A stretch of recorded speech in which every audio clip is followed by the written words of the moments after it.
Bismillahirrahmanirrahim. Alhamdulillahi rabbil alamin. Allahumma salli wa sallim ala sayyidina Muhammadin miftahi babi rahmatillah adada ma fi ilmillah, salatan wa salaman daimaini bidawami mulkillah wa ala alihi wa sahbihi. Allahumma salli ala sayyidina Muhammadin salatan taftahu biha lana futuhal arifin wa tufaqihuna biha fid din wa ala alihi wa sahbihi. Assalamualaikum warahmatullahi wabarakatuh.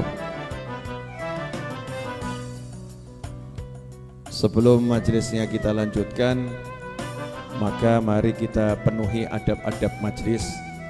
Yang pertama yang paling penting adalah menciptakan ketenangan di dalam majelis dengan diam dan mendengarkan. Karena itu semua yang bawa handphone jangan lupa, termasuk Habib Novel. Maka saya cek handphone saya, harap posisinya silent, sehingga kalau ada panggilan masuk atau SMS WhatsApp masuk tidak terdengar suara. Karena diam di dalam majelis itu akan menyebabkan rahmat Allah Ta'ala turun. Malaikat berdatangan ya, malaikat berdatangan. Karena itu malaikat yang khusus tugasnya cari orang yang belajar, mengajar, malaikat yang tugasnya khusus untuk zikir, namanya juga malaikatnya As-Sakinah ya, As-Sakinah, malaikat ketenangan, malaikat ketenangan. Karena itu kalau majelisnya tenang, maka nanti malaikat tenang datang, yang hadir jadi tenang. Di antara ciri-ciri yang hadir tenang itu, walaupun hutangnya banyak, tenang. Walaupun punya masalah dengan masalahnya, tetap tenang. Kenapa? Sudah diajak kenalan dengan malaikat tenang. Nah, orang yang hidupnya kemerungsung itu lawan katanya tenang. Kalau tenang itu ya tenang, kalau kemerungsung berarti tidak tenang. Ya, serba ragu, serba khawatir, itu namanya kemerungsung, bukan tergesa-gesa ya. Beda tergesa-gesa dengan kemerungsung. Kemerungsung itu enggak tenang. Nah, karena enggak tenang, nanti akhirnya tingkahnya itu enggak jelas. Naik motor jadi serba dadapan gitu ya, ngebut enggak jelas. Pembalap dikatakan kemerungsung, protes, saya enggak kemerungsung kok, saya jalan 500 km per jam tenang. Enggak percaya, tanya sama pilot. Pilot pesawat itu kecepatannya tinggi tapi tenang, tidak kemerungsung. Ada orang yang naik sepeda ontel, kecepatan enggak seberapa, tapi enggak tenang, kemerungsung, gedandapan. Yang lihat saja bingung ya, ini orang ngapain ya, jalannya enggak jelas, mau nabrak sana, mau nabrak sini. Kenapa terjadi seperti itu? Tidak ada ketenangan. Nah, tenang ini muncul karena tenang. Karena itu dalam Al-Quran disebutkan wa idza quri'al Qur'anu fastami'u lahu wa ansitu la'allakum turhamun. Jadi kalau diam tenang hasilnya apa? La'allakum turhamun. La'alla kalau Allah yang bicara ya, kalau kata la'alla itu artinya bisa jadi, semoga gitu. Tapi kalau Allah yang bicara bukan semoga, tapi sebuah kepastian. Siapa yang tenang, yang diam mendengarkan Al-Quran dibacakan, maka pasti turhamun, kalian mendapatkan rahmat. Nah, tenang menghasilkan rahmat. Rahmat datang karena ada tenang. Nah, termasuk diantaranya ketika kopi diedarkan, tenang, jangan kemerungsung, entuk orang. Keduman opo ora, sampai sini atau tidak, ini namanya kemerungsung, enggak tenang. Nah, ini baru contoh kopi. Keluar cari rezeki juga begitu, kalau enggak tenang jualan di warung gitu, kok ada orang lewat gitu ya, terus ke tokonya temennya, ke warungnya temennya, hatinya enggak tenang, dia panas. Ada orang makan di warung tetangganya, hatinya panas. Ada orang beli dagangan temennya, hatinya panas. Temennya satu kantor naik gaji, dia enggak naik gaji, panas gitu ya. Kenapa? Karena kemerungsung. Maka yuk Kita minta kepada Allah Ta'ala agar kita bisa jadi manusia yang mutmain, manusia yang betul-betul tenang pikirannya, tenang hatinya, tenang jiwanya, tenang pula langkahnya. Langkahnya tenang. Langkahnya tenang bagaimana? Gak kemerungsung. Repot juga ya nerjemahkannya ya. Langkahnya tenang itu enggak kemerungsung. Dicaci, dimaki, dihina, stay cool, tenang dia. Idza khatabahumul jahiluna qalu salama. Itu ciri-ciri ibadur rahman, hambanya Allah yang maha penyayang.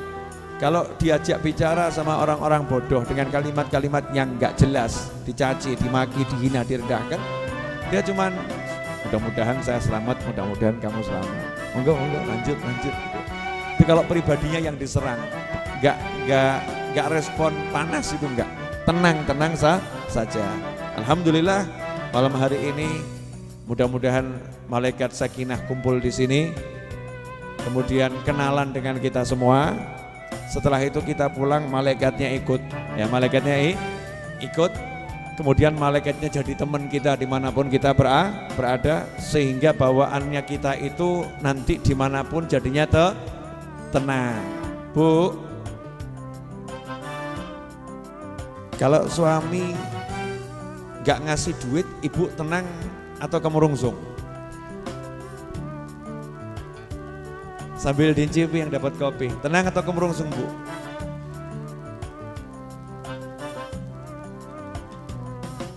Kemerungsung. Saya naikkan level pertanyaan lebih tinggi. Ibu kalau dengar gosip suami ibu nikah lagi, tenang atau kemerungsung?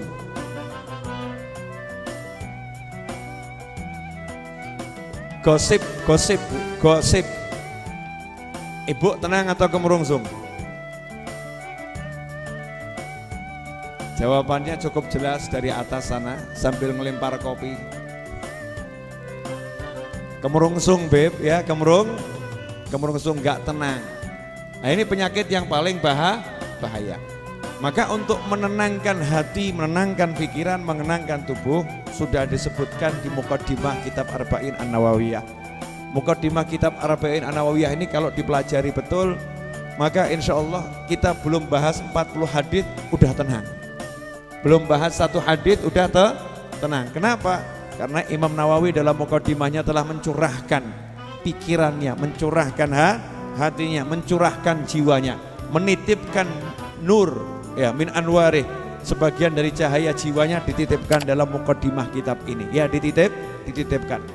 Sehingga kalau kita paham, kita dapat nurnya ini, Masya Allah, hidup itu mudah dan hidup itu nikmat. Kalau hidup masih terasa sulit buat kita dan hidup terasa tidak mudah buat kita, berarti kita belum kenal Allah Subhanahu wa Ta'ala. Kalau kita udah kenal Allah Ta'ala, apapun kondisinya, bagaimanapun posisinya, serumit apapun masalahnya, maka hidup itu mudah dan ringan dan enak luar biasa. Insya Allah lewat lembaran-lembaran dari kitab ini, tiap Jumat kita belajar, kita akan mendapatkan bukti dari apa yang barusan saya sampaikan. Mari kita lanjutkan. Jumat sebelumnya dan sebelumnya masih di masalah minta tambahan. Wa as'aluhul mazida min fadlihi wa karamih. Minta tambahan karunia, tambahan nikmat, tapi enggak mau repot. Minta tambahan nikmat, tambahan karunia, tapi enggak mau repot, enggak mau susah-susah. Usaha iya, tapi enggak mau kemerungsung, enggak mau susah-susah. Dari mana itu? Min fadlihi wa karamih. Dari kedermawanannya Allah dan kepemurahannya Allah Ta'ala. Mintanya dari situ. Ya Allah, udah jangan dihitung-hitung amal saya, jangan pakai nilai-nilai amal saya, pokoknya saya dikasih tambahan. Pokoknya saya dikasih tambahan. Bu, ibu pernah enggak ngenyang barang dengan kalimat seperti ini? Pak, saya tidak mau nawar, tapi tunjukkan kemurahanmu. Pernah enggak, Bu? Enggak pernah ya? Saya pernah, Bu. Karena kan saya nggak mau nawar, jadi saya cuma ngomong harganya berapa saya bayar, tapi saya pengen melihat kemurahan Bapak. Jadi saya nanti akan ngukur Bapak ini pemurah atau biasa-biasa saja. Tunjukkan kepemurahan Bapak itu. Yang jualan bingung, iki menungso apa demi itu deh. Kalau nggak ngurangi nanti kelihatan pelit, ngurangi kakean ya rugi gitu kan ya. Terus, wah Pak mohon maaf Pak, saya cuma bisa nguranginya segini. Loh saya nggak nawar, mau dikurangi berapa saya terima. Tapi saya pengen melihat kepemurahan Bapak. Nah orang dibegitukan saja malu kok, betul kan ya? Ada rasa malu.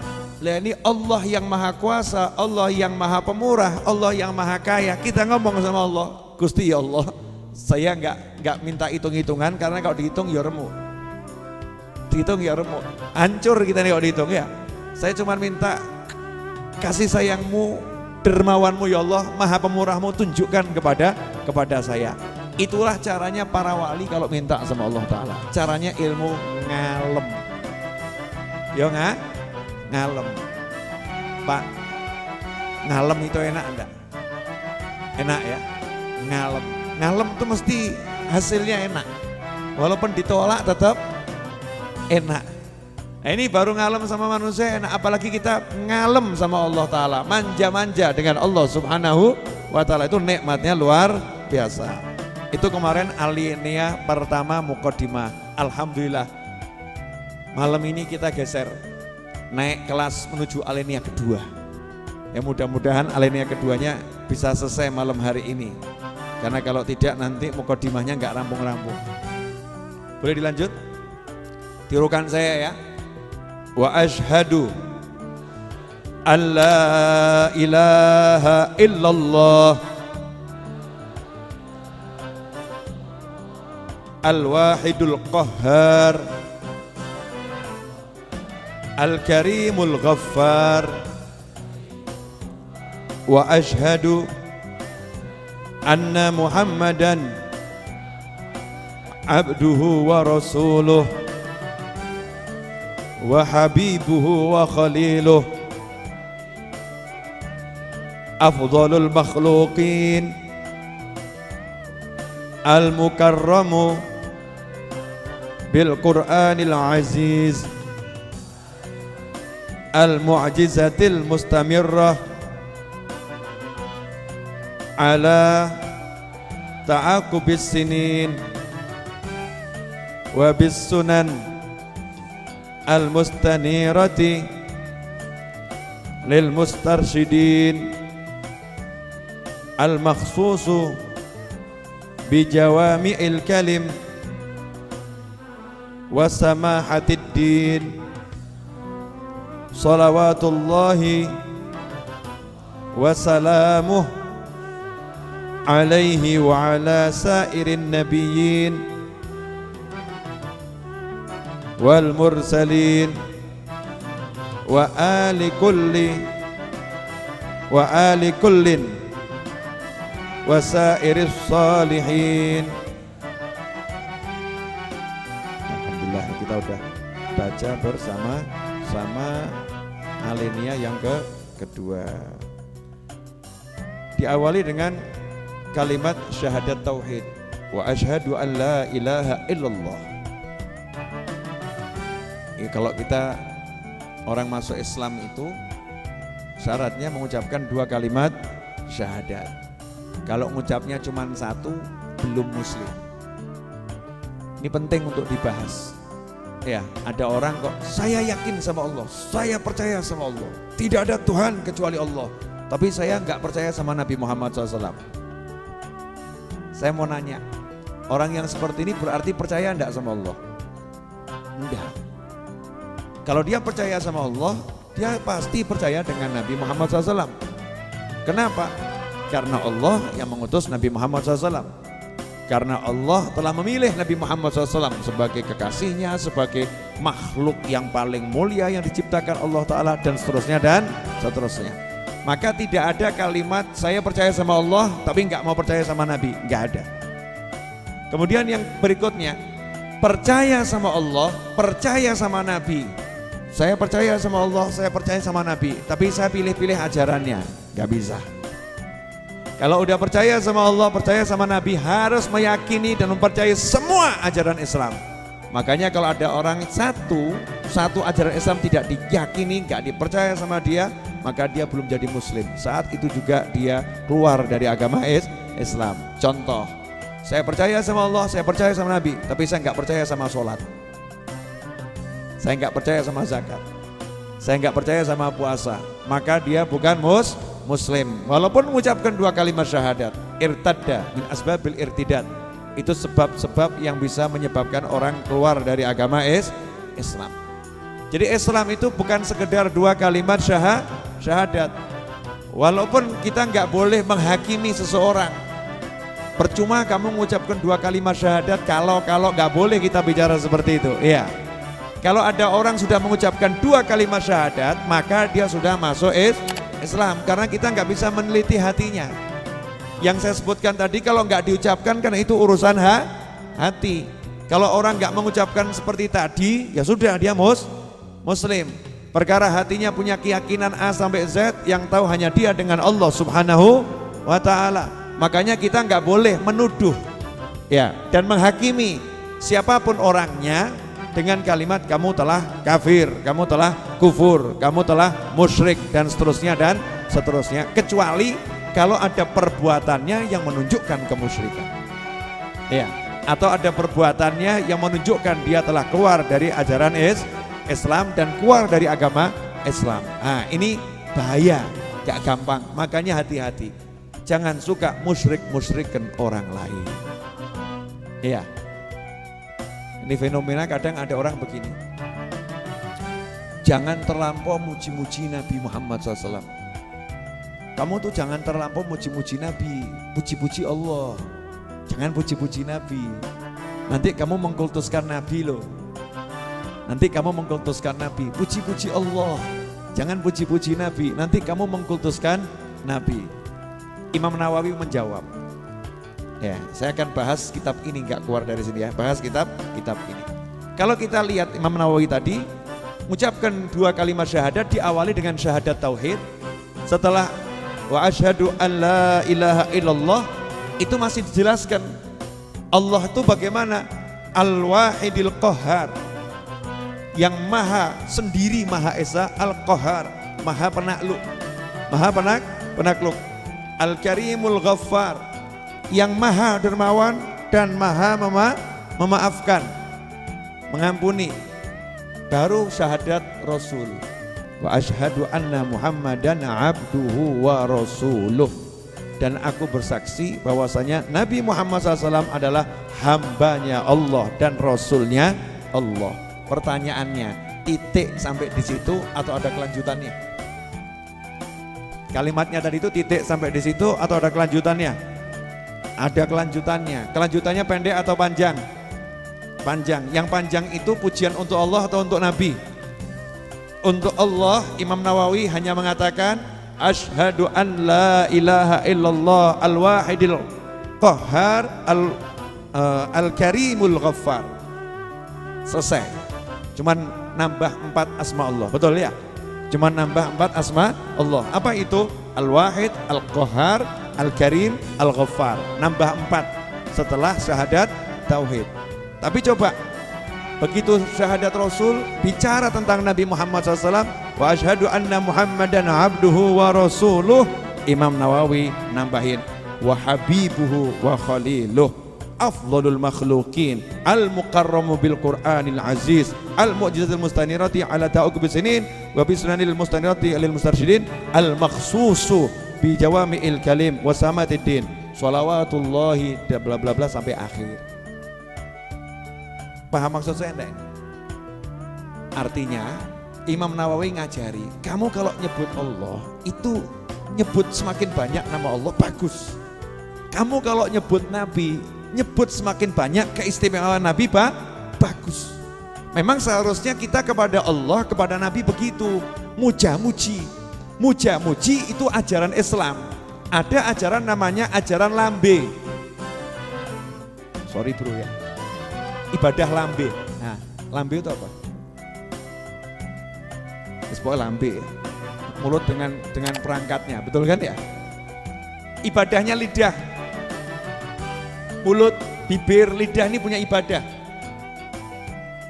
Lidah punya ibadah, mulut punya ibadah, tangan punya ibadah, wajah punya ibadah. Jadi ada namanya ibadah lidah. Lidah ini ibadahnya apa? Ya ibadah muja-muji. Ya, muja-muji. Apalagi ibadahnya lidah? Doa. Ya doa. Apalagi zikrullah. Zikrullah, muja-muji Allah itu bagian daripada zikrullah. Contoh, saya mau nanya sama yang hadir di sini dan pemirsa di rumah, tolong jawab pertanyaan saya ya, pelan-pelan saja. Kalau ada orang bicara begini ke Habib Novel, ini adalah Habib Novel yang ganteng, misal, boleh kita sama begitu? Yang wajahnya gak ke Arab, gak ke Jawa, agak ke bule. Iya.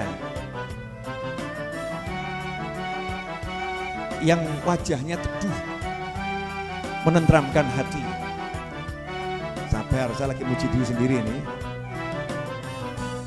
Yang senyumnya tak menipu dan tak membuai, tapi menghilangkan segala luka dan duka. Saya nanya ini nih, ada orang muji begini, kebetulan yang dipuji sesuai kenyataan, misal gitu ya, sesuai kenyataan. Pertanyaan saya, orang ini lebay atau justru lagi melakukan apa yang diajarkan oleh Allah Ta'ala?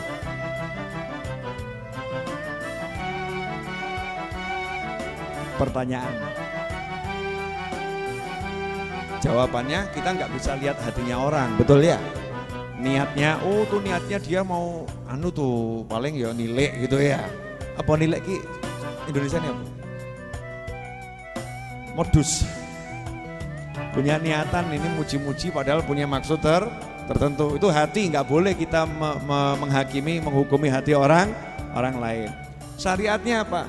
Syariatnya memang kalau ada orang punya kemuliaan, ya, kamu menunjukkan kemuliaannya, kebaikannya, itu sesuatu yang bagus. Nabi bersabda dalam sebuah hadis Rasulullah, seorang mukmin itu kalau dipuji maka roba imannya akan tumbuh, dia akan semakin kokoh, dia akan semakin bagus. Nah kalau dalam rangka pujian itu membuat orang yang tadi wajahnya murah senyum jadi semakin senyum, kalau orangnya itu tadinya wajahnya teduh jadi semakin teduh, kalau orangnya itu dermawan jadi semakin dermawan, maka pujiannya ini adalah sebuah ibadah.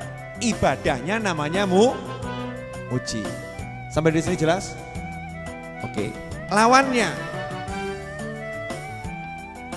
biar kita paham kalau ini ibadah, maka saya kasih lawannya. Ada orang begini, ini loh Habib Novel yang wajahnya penuh fitnah, ya, yang senyumannya menipu dan mengelabui, yang orangnya itu sok dan pelit, yang orangnya itu tak punya tenggang rasa dan tak peka. Saya mau nanya, orang seperti ini ibadah atau maksiat? Ibadah atau maksiat? Dohirnya ya, maksiat. Kalau yang ini maksiat berarti yang satunya lagi apa? Taat, paham? Yang ini mencela jadinya maksiat, yang ini memuji jadinya taat, betul? Pertanyaan selanjutnya, berarti dia taat itu karena pujian atau bukan karena pujian? Karena pujian maka dia taat. Yang ini maksiat karena apa? Karena cacian. Betul seperti itu? Oke. Ini mulai asik. Karena banyak orang nggak paham. Kadang ada orang duduk muji-muji Allah Ta'ala dianggap apa ini ibadah kok muji-muji itu kan ya? Kok kurang kroso, kurang kental. Jadi dalam benaknya tuh ibadah tuh baca Al-Quran sampai dia tidur itu ibadah. Dalam benaknya ibadah itu sholat malam sampai kakinya lumpuh, itu ibadah.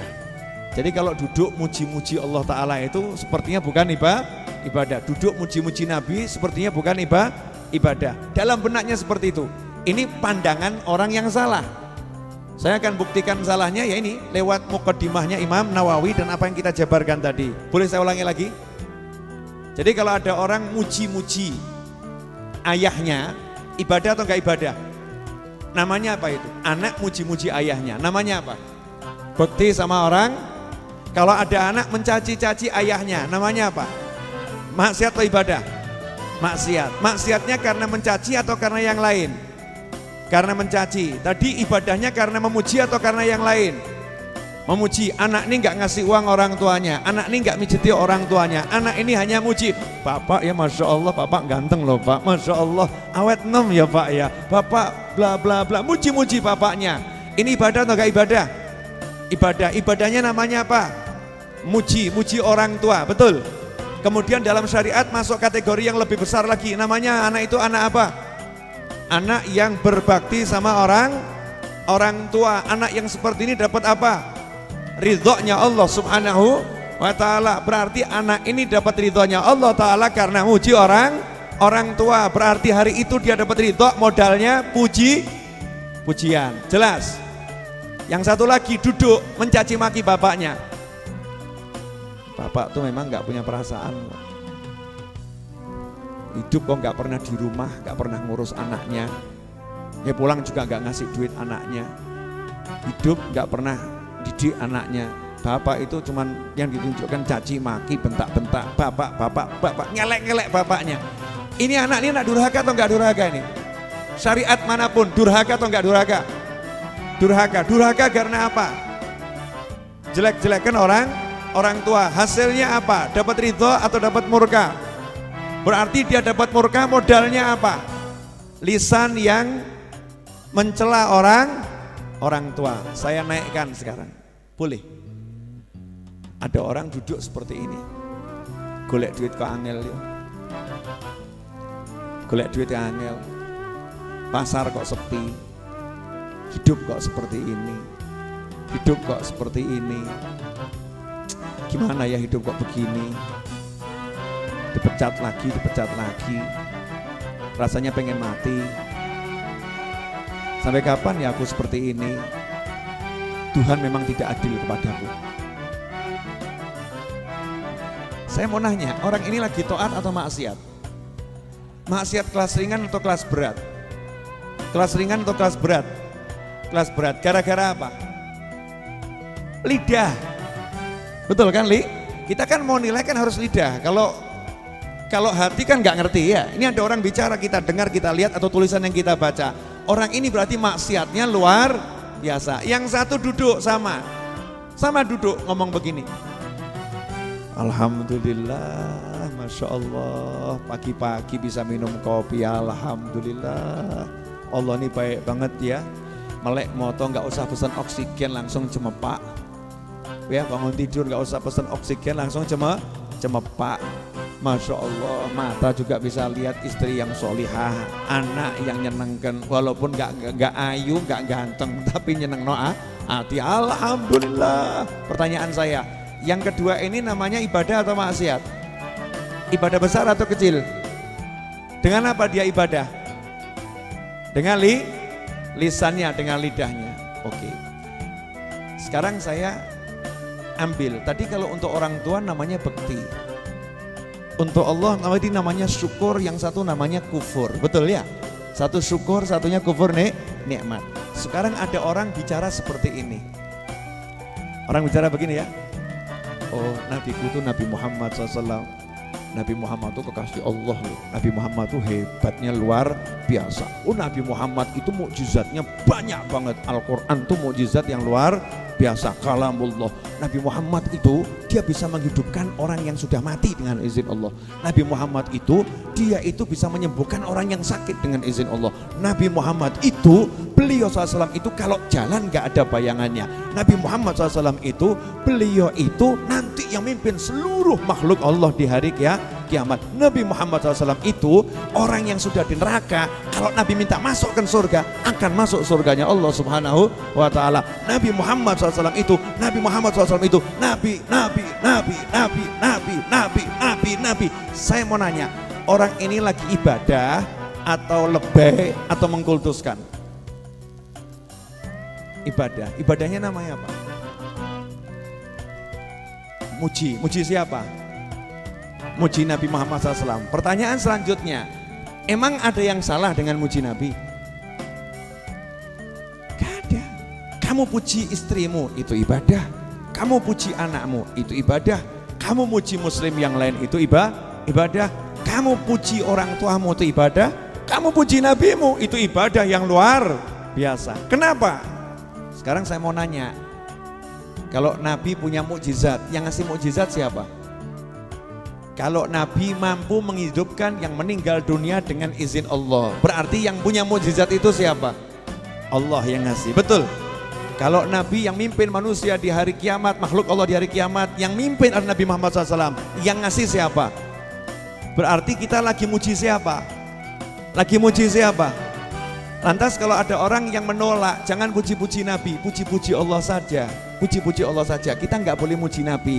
Ojo muji Nabi, kamu jangan puji Nabi, puji Allah saja. Anehnya dia suruh kita puji Allah, dia larang kita puji Nabi, tapi dia izinkan kita hormati istri dan kita sanjung-sanjung istri sejadi-jadinya. Contoh, Dek, dukaku sudah berjalan 30 hari karena tak menatap wajahmu di pagi hari. Saya mau nanya, ini lebih enggak ini? Bu, lebih enggak Bu? Lebih, tapi Ibu suka enggak kalau dibegitukan? Maksudnya suami spontan ngomong begitu, suami pergi berangkat ke luar negeri gitu ya, cari nafkah. Terus tiba-tiba video call ibu terus ngomongnya begitu. Ibu bahagia atau enggak bahagia? Anaknya ngomong cie, anaknya cie, bapak gitu kan. Ibu bahagia. Pertanyaan saya, itu kira-kira nyata atau dusta? Fakta atau dusta itu ucapannya itu? Itu adalah sedikit fakta dibalut dengan banyak dusta.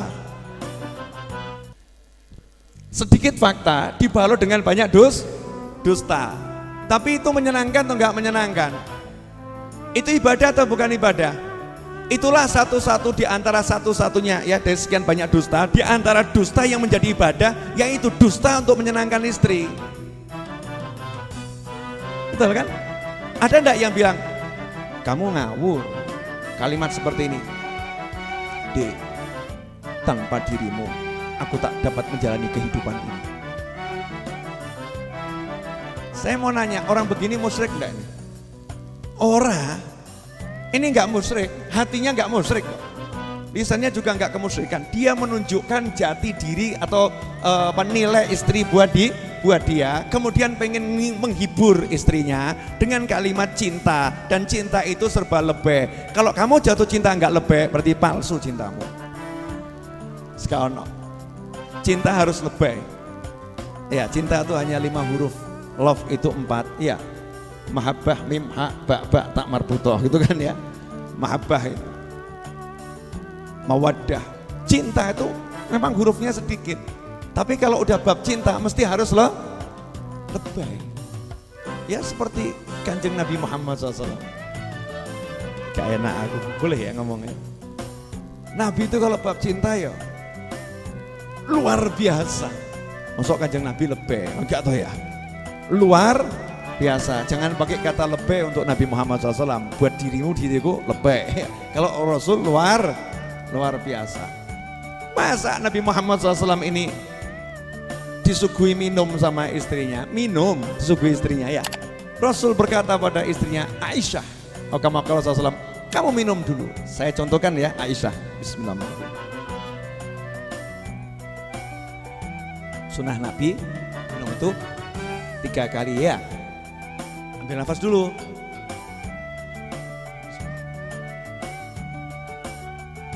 Alhamdulillah.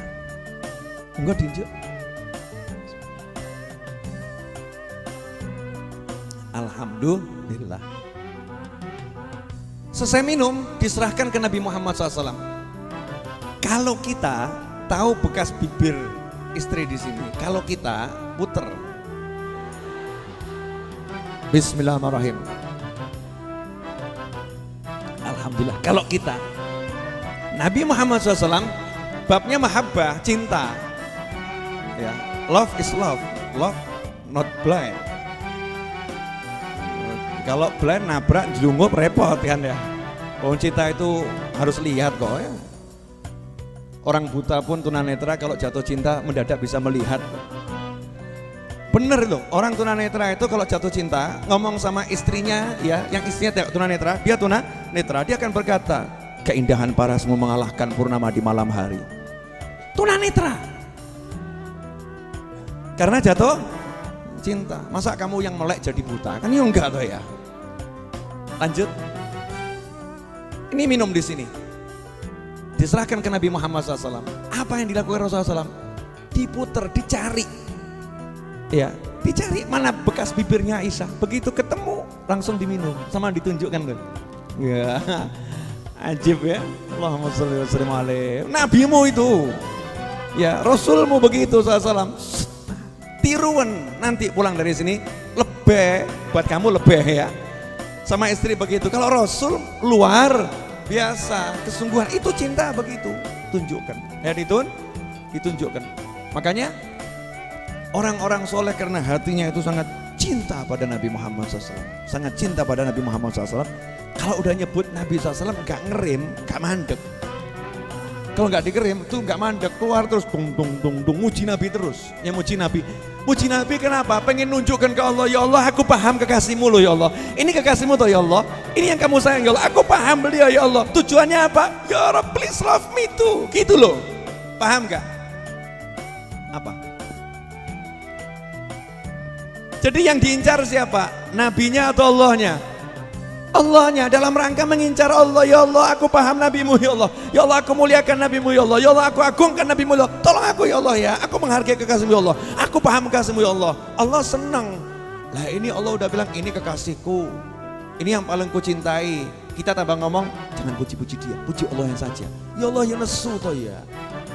Kamu ini gak menghargai aku. Aku suruh kamu agungkan beliau. Aku suruh kamu untuk muliakan dia. Tapi kamu tidak mau. Kamu enggak mau. Kamu mintanya ke aku. Maaf, kamu tidak akan dapatkan aku kecuali lewat dia. Kamu enggak dapatkan aku kecuali lewat dia. Kamu enggak bisa syahadat kecuali harus syahadat ada dia. Kamu enggak akan sah solatmu kalau enggak ada solawat kepada nabiku. Kamu tidak akan sah Islammu kalau enggak ada nabiku. Kamu tidak akan masuk surga kalau Muhammad SAW enggak masuk surga dahulu sebelum engkau. Allahumma sholli wa sallim wa barik alaihi. Sampai di sini paham? Jadi muji Nabi itu ibadah atau bukan ibadah? Ibadah. Yang kita ibadahin siapa? Allah. Ibadah tetap ke Allah. Bentuknya muji Nabi. Makanya jangan pernah membeda-bedakan. Kalau orang tua boleh dipuji, kalau istri boleh dipuji, suami boleh dipuji. Oh kalau bos, sangat boleh dipuji. Iya bos sangat boleh dipuji. Calon presiden puji-puji habisan. Nabi ojo. Kamu muji Nabi musyrik loh. Kamu muji Nabi mengkultuskan loh. Kamu muji Nabi berlebih-lebihan. Ini kan anehnya luar biasa. Paham semuanya? Maaf saya harus jelaskan ini biar orang paham biar ngerti. Makanya di dalam salah satu ya dari sekian banyak ajarannya para sufi dan ajarannya para habaib, para kiai, di situ ada yang namanya sama baca qasidah. Kalau bahasa modernnya nasyid. Ya, ada nasyid gitu. Di situ lagu-lagu yang untuk Nabi mesti ya luar biasa. Contoh apa lu? Misal gini ya. Ya Rasulullah, ya Rasulullah, salamun alaik, ya rafi'ash syani wad daraji. Ya Rasulullah salamun alaik ya rafi'ash syani wad daraji anta babullahi mu'tamadi ya akhirati khud biadi ya. Jadi contoh mengatakan duhai Rasul Engkau adalah pintunya Allah dan engkau sandaranku. Engkau pintunya Allah dan engkau sandaranku. Ada orang bilang, bersandar kok ke Nabi, bersandar ya ke Allah. Lawang lagu di Indonesia aja lah kok. Engkaulah sandaran hati. Gimana tuh lagunya? Hah? Siapa? Leto, gimana lagunya itu? Yang akhirnya tadi loh, gimana? Bu, gimana Bu? Ibu-ibu nggak hafal. Engkaulah sandaran. Lo ngomong ke lelaki, ngomong ke perempuan, engkau sandaran hati aja nggak musyrik kok. Wajar namanya jatuh cinta. Atau ngomong ke suaminya, engkau sandaran hati. Padahal sandaran hati siapa? Allah Subhanahu wa ta'ala. Lah kalau kamu ke suamimu boleh ngomong begitu, ke istrimu boleh ngomong begitu, lah ke nabimu kok nggak boleh, kenapa? Lah kamu terus suruh nabimu yang mana? Istrimu. Nabimu siapa? Suamimu. Kamu nggak boleh punya nabi, nggak boleh punya sandaran, nggak boleh punya pemimpin, nggak boleh punya sandaran, nggak boleh punya pegangan, nggak boleh punya tokoh yang kamu agungkan. Kamu nggak boleh ngagungkan nabimu. Suruh ngagungkan siapa? Suruh ngagungkan tokoh-tokoh, suruh ngagungkan manusia yang lain, suruh ngagungkan para istri, suruh ngagungkan para suami, suruh ngagungkan orang kaya. Nggak boleh ngagungkan nabi. Siapa nanti akhirnya akan kita agungkan kalau bukan Nabi Muhammad SAW? Nah itu berarti ada big plan, rencana besar. Umat Islam jangan lihat nabinya. Nah ini bahaya. Ya bahaya. Makanya habaib dan kiai selalu ngajak, agungkan Nabi Muhammad SAW. Agungkan Nabi Muhammad Sallallahu Alaihi Wasallam. Begitu kita ngagungkan Nabi, indahnya luar biasa. Ada persatuan di situ. Di Mesir itu saya menarik, ini pengalaman boleh ya. Jelek-jelek begini pernah mampir Mesir. Jenengan yang belum pernah ketemu Ibn Athaillah, lihat saya. Saya udah pernah ketemu Syekh Ibn Athaillah. Syekh Ibn Athaillah kan udah meninggal lama. Saya udah pernah ketemu, kok bisa? Loh saya ziarah ke makamnya. Loh iya berarti kan ketemu sama yang diziarahi ya toh ya. Perkara saya nggak lihat kan saya yakin beliau lihat. Selesai masalah toh. Kamu nggak yakin ya karepmu. Kalau saya ziarah, saya berkunjung, saya yakin ditemui, selesai kan? Berarti kan saya pernah lihat dengan mata saya, walaupun saya nggak lihat. Iman kan nggak butuh lihat, namanya iman. Betul kan ya? Alladzina yu'minuna bil ghaib. Kalau iman sama yang kelihatan namanya bukan iman, Mas, musyahadah. Kalau kelihatan namanya musyahadah. Yang nggak kelihatan kita iman. Saya iman, yakin yang ghaib itu ada. Ya termasuk alam barzah itu ada. Kalau kita berkunjung ke kuburan, yang dikubur tuh lihat kita, saya yakin. Yang dikubur dengar kita, saya yakin. Makanya begitu saya ziarah ke makamnya Syekh Ibn Athaillah Iskandari rahimahullah, saya yakin beliau lihat saya dan saya lihat beliau, cuman aku nggak kelihatan. Selesai masalah. Betul? Berarti kalau jenengan lihat saya, lihat orang yang udah pernah lihat Syekh Ibn Athaillah. Faham maksudnya enggak? Ya, berarti jenengan lihat Ibn Athaillah lewat saya. Nunut bib, selesai masalah. Nah, di Mesir itu saya lihat mobil, cari mobil utuh susah. Mobil utuh itu susah. Pesok bumper, pesok pintu, pesok belakang. Jadi sekujur tubuh pesok. Mobil bagus-bagus tapi sekujur tubuh pesok. Dan banyak kaca yang tidak dari kaca. Jadi kacanya pecah, diganti plastik dilem. Pakai lakban. Plastik dilakban. Terus saya lihat ada kecelakaan, tabrakan gitu ya. Saya nanya sama mahasiswa Indonesia yang di sana, Mas, dia, ini mobil besok semua kenapa? Biasa, Beb. Kenapa? Tabrakan. Oh iya tahu tabrakan, tapi kok akhirnya di sini biasa, tek blok biasa. Tabrakan tuh biasa. Terus orangnya ikhlas-ikhlas, ya enggak, Beb. Turun ya padu. Oh padunya gimana? Nah bagusnya orang di sini tuh cuman padu mulut, adu mulut. Cuman adu mulut, yang keras suaranya. Nah begitu kalau udah dua orang ini suaranya keras, kita lewat, lihat ada orang suaranya keras, cukup ngucap begini Beb, selesai. Shallu ala nabi. Yang ngamuk itu langsung mandek, Allahumma sholli wa sallim alaihi. Salaman bubar. Masya Allah. Itu diingatkan sama nabinya langsung akur. Kenapa? Hatinya penuh dengan cinta pada Nabi Muhammad SAW. Coba kalau jenengan lagi ruwet, terus saya lewat, shollu ala nabi, gak usah aneh. Begitu kan ya? Gak usah aneh, coba ya, emosi. Emosi, remuk, ini emosi. Udah, kamu nggak usah ngajari sholawat. Udah, saya paham sholawat. Ini bukan bab sholat, bab perang ini. Masya Allah, emosi. Ini lagi emosi, lagi marah. Dua orang lagi marah, muslim dengan muslim, emosi saling memuncak. Disebut nama Nabi Muhammad SAW, sallu ala nabi, Allahumma salli wa sallim alaih. Spontan langsung diam, Allahumma salli wa sallim wa barik alaih. Terus nyawang, dulurku. Selesai, wis, buyar, sanggup niru. Jadi nanti kalau jangan nagih utang, terus yang punya rumah ngomong, sallu ala nabi. Allahumma salli wa sallim alaih. Kira-kira tetap ditagih atau ya mas, Allahumma sholli, besok saya datang lagi gitu ya. Ini loh orang yang udah mahabbah karena dididik begitu. Makanya orang-orang dulu tuh kan hebat-hebat ya, Masya Allah, karena hatinya penuh cinta dengan Nabi Muhammad Sallallahu Alaihi Wasallam. Makanya muji-muji Nabi ini penting. Muji Nabi itu penting dan ibadah yang luar biasa. Perkara ada orang punya pendapat lain, monggo kerso ya. Saya menjelaskan bagaimana pendapatnya Ahlus Sunnah wal Jamaah Al-Alawiyah An-Nahdiyah. Ya seperti ini. Syafi'iyah ya begini nih. PNU Habib Syafi'i, Imam Syafi'i ya seperti ini pendapatnya. Jelas. Nah, makanya ada maulid. Hubbun Nabi wa alihi dini wa madhabi haqqan wa yakin wa umdati fi kulli hin narju bihim husnal khitam. Untung suara ku elek, kalau bagus terus bahaya. Ali Maksum gak dikasih mic.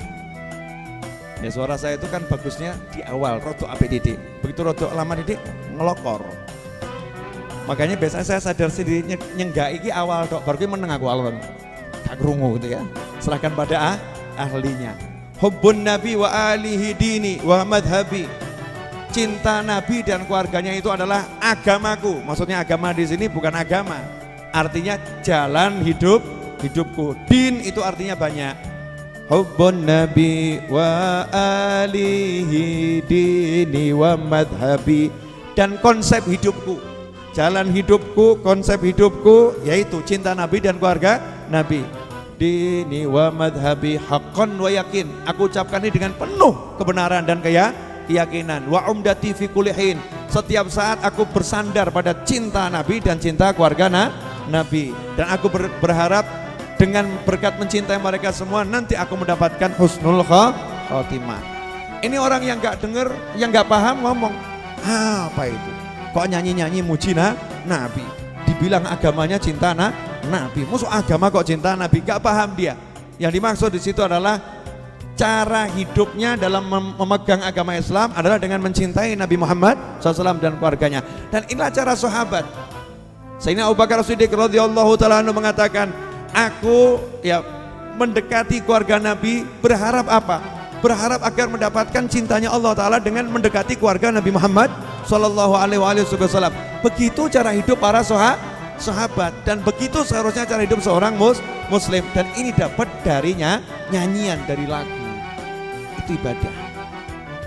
Saya katakan hebatnya sahabat itu ketika Nabi dari Mekah ke Madinah yang muncul bukan Subhanallah walhamdulillah wala ilaha illallah wallahu akbar. Yang muncul bukan itu, betul ya? Kenapa? Faroh, seneng, lagi faroh. Maka yang muncul nyanyi. Tala'al badaru alaina. Yang muncul kan itu, betul kan ya? Bukan yang lain yang muncul. Kenapa? Seneng, akhirnya muji Nabi. Yang muji Nabi Muhammad SAW. Karena itu ikhwani rahimakumullah, kita harus punya tiap hari itu waktu untuk belajar tentang kebesaran Nabi Muhammad SAW. Nah di sini baru saya akan jelaskan sedikit. Ini belum ceramah loh, belum. 45 menit ini baru muqaddimah. Pemirsa di rumah dimanapun Anda berada, jangan Anda kira saya udah menjelaskan isi kitab ini. Belum. Ini baru ngasih tahu. Nih alinea berikut ini tentang bagaimana Imam Nawawi ngasih tahu kamu tuh kalau syahadat Allah ya jangan kemudian merupakan nama Allah yang lain. Kamu tuh kalau syahadat Rasul jangan melupakan kelebihan Rasul yang lain. Kenali Allahmu, kenali Nabimu. Nah masalahnya itu kita la ilaha illallah nggak mau belajar yang lain, makanya nggak paham-paham. La ilaha illallah, dah kan? Tapi nggak belajar tentang Allah yang sifat-sifat nama Allah yang lain, sehingga hidupnya goyang. Oke, kita belajar yang ini saja deh, 4 ini. 4 yang diajarkan Imam Nawawi dalam Muqaddimah ini cukup untuk bekal hidup sampai nanti ke surganya Allah Ta'ala. Oke, yang pertama apa? Al-Wahid. Al-Wahid, yang Maha Esa, yang satu.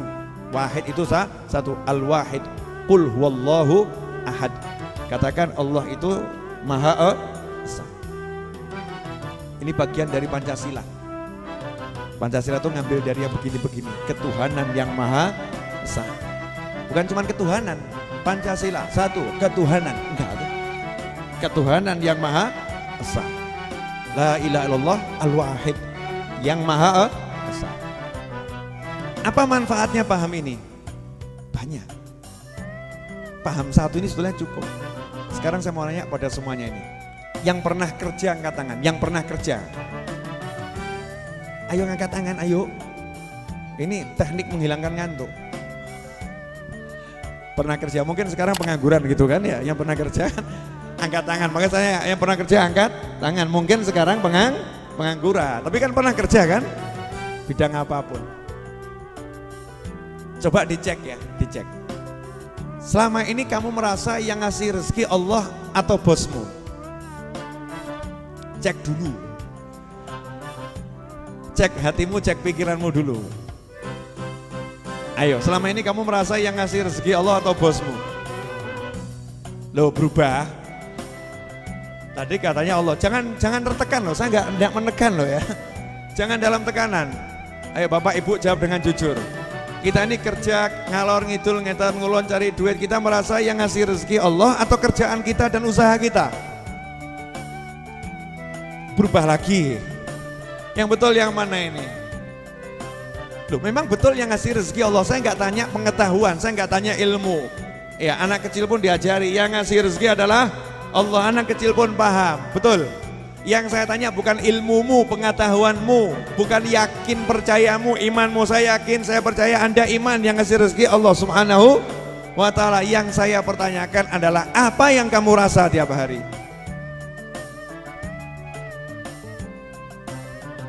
Contoh, pasar sepi. Yang kamu salahkan siapa?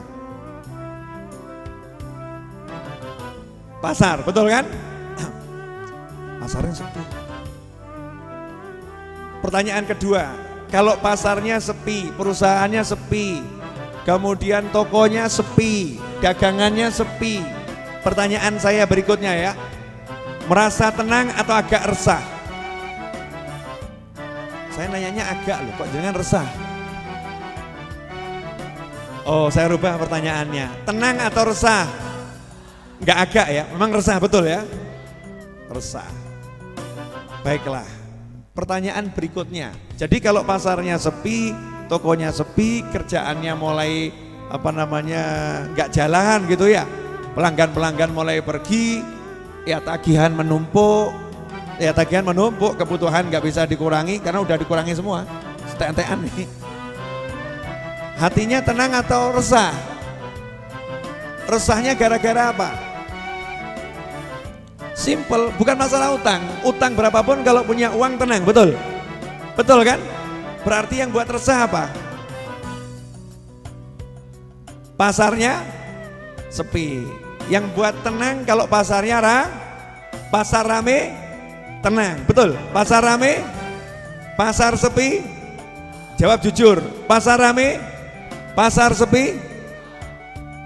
Yang buat tenang, yang buat resah, pasar sepi. Oke, Bu. Sekarang saya nanya sama ibu-ibu. Bapak-bapak ngasih uang ibu 100 juta. Ibu tenang atau enggak tenang? Resah, Bu. Kenapa resah? Kalau suami udah ngasih uang gede, hati-hati, mungkin dia menyimpan sesuatu. Ya toh? Mungkin untuk menenangkan istrinya kasih uang gede. Gitu Bu. Jangan suudzon, nggak boleh. Jadi kalau suami ngasih uang besar Bu, seneng atau nggak seneng? Seneng, betul. Tapi ibu butuh uang besar, suami ngasih uang tapi hanya 10.000 rupiah, tenang atau resah? Terus suami ngasih gambaran begini, Bu, ini perusahaan kelihatannya seret, akan terjadi pengurangan karyawan agak besar. Doakan mudah-mudahan saya tidak dikeluarkan dari perusahaan. Ibu tenang atau khawatir?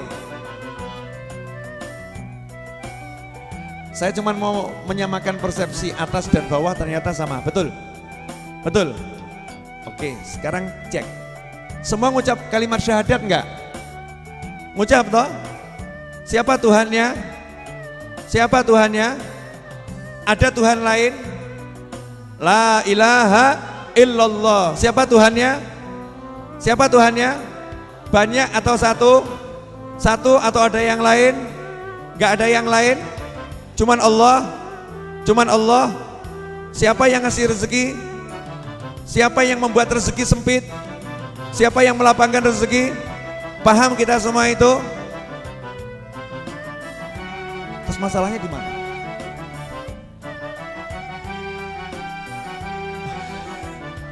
Masalahnya pasar sepi, betul. Berarti Tuhanmu pasar sepi atau Allah? Berarti Tuhanmu pasar ramai atau Allah? Berarti yang bisa membuat kamu tenang Allah atau pasar ramai? Pasar sepi ada Allah enggak? Pasar sepi ada Allah enggak? Pasar sepi ada Allah enggak? Berarti kamu tenang atau resah? Berarti Allah sama pasar besar mana?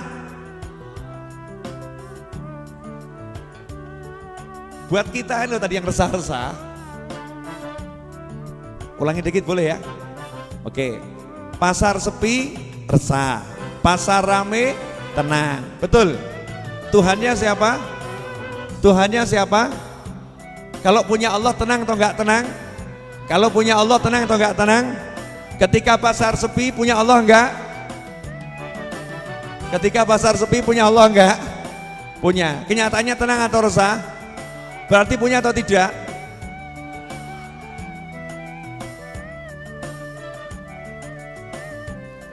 Lah ini loh, karena Al-Wahid, kita belum menghayati Al-Wahid.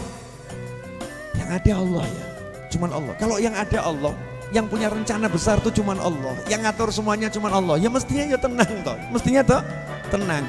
Pasar sepi, yang ngasih rezeki Allah, selesai. Tanya sama istrinya, Pak, di pasar ngapain?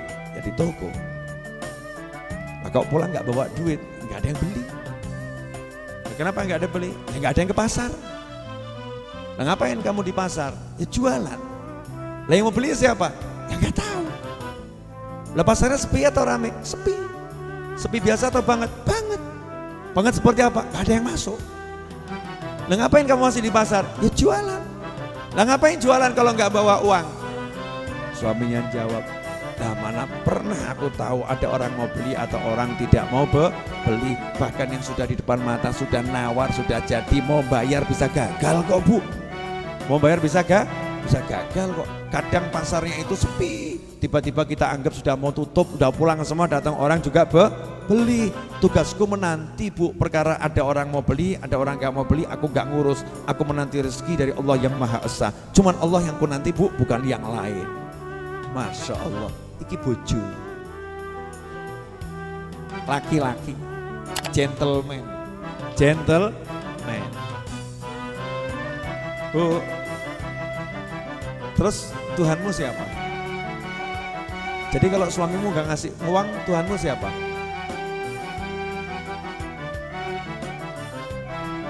Jadi kalau suaminya gak ngasih uang, Tuhannya siapa? Kalau suaminya ngasih uang, Tuhannya siapa? Ada enggak Tuhan yang lain? Kalau kamu buat kenteh yang ngasih pahala, buat kenteh suami yang ngasih pahala siapa? Kamu masakkan suami yang ngasih pahala siapa? Jadi kalau kamu minta pahala dari suami salah atau benar? Jadi kalau kamu marah ketika suami nggak muji kamu, suami nggak gubris kamu, padahal udah kamu buatkan teh, udah kamu masakkan, udah kamu layani, udah kamu atur kamarnya, udah kamu harumkan, kamu bahkan udah dandan, kamu udah potong rambut, kamu udah ikut senam, kamu yoga, kamu udah bisa fitness, berat badanmu udah turun 50 kilo. Terus suami nggak menghargai sama sekali, kamu marah atau nggak marah? Tuhanmu siapa? Minta balasan dari siapa? Kenapa marah pada suami?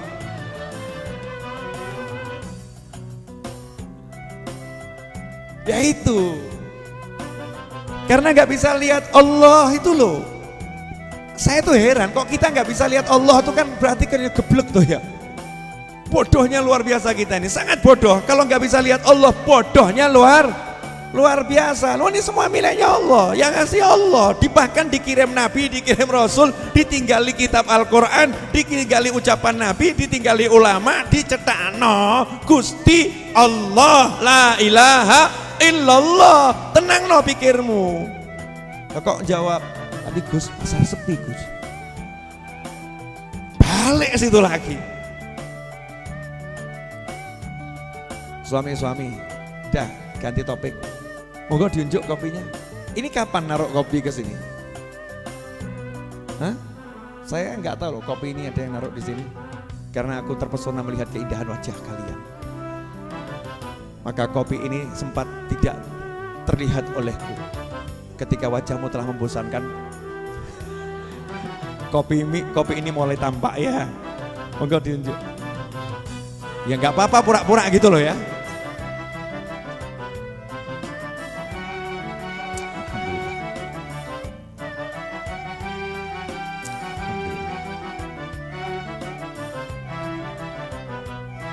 Ini kopi anti masuk angin. Yang masuk angin kalau minum kopinya Ar-Raudhah, insya Allah anginnya bablas. Dan mudah-mudahan datang lagi. Nah, kalau anginnya bablas terus, berarti mati toh ya. Orang hidup kan harus narik angin, ngeluarkan angin. Oksigennya kan harus dikeluar masuk tubuh. Boleh dilanjut? Sampai di mana? Sing diling kopi itu ya. Kalau kita nggak bisa melihat Allah, berarti kita kan bodohnya luar biasa. Betul ya? Nah makanya Al-Wahid satu, gak ada yang lain. Bu, kamu disuruh milih suami, pilihannya 50. Mudah atau susah? Susah. Kalau nggak ada pilihan, pilihannya cuma itu saja. Terpaksa mau onone yo kuwi piye meneh gitu kan ya. Terpaksa mau. Datang seorang kepada seorang ulama, kalau saya nggak salah Ibrahim bin Adham rahimahullah atau yang lain saya lupa ya. Orang tadi minta nasihat, tolong saya dinasehatin. Saya ini banyak maksiat, nggak bisa mendek maksiat. Maka dijawab sama ulama tadi, kamu tinggal di mana? Di bumi. Buminya miliknya siapa? Milik Allah. Kamu makan makananmu dari mana?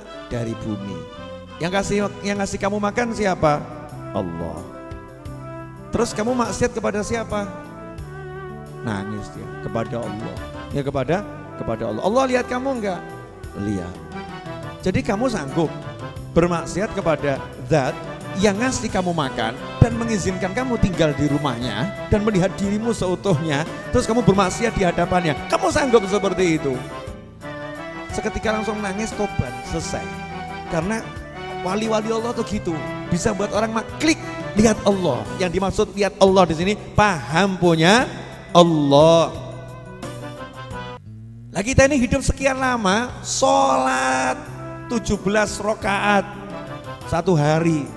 Takbir gak mandek-mandek, Allahu Akbar, Allahu Akbar, Allahu Akbar, illa sami Allahu liman hamidah. Takbir Allahu Akbar, Allahu Akbar, Allahu Akbar. Terus begitu takbir ya.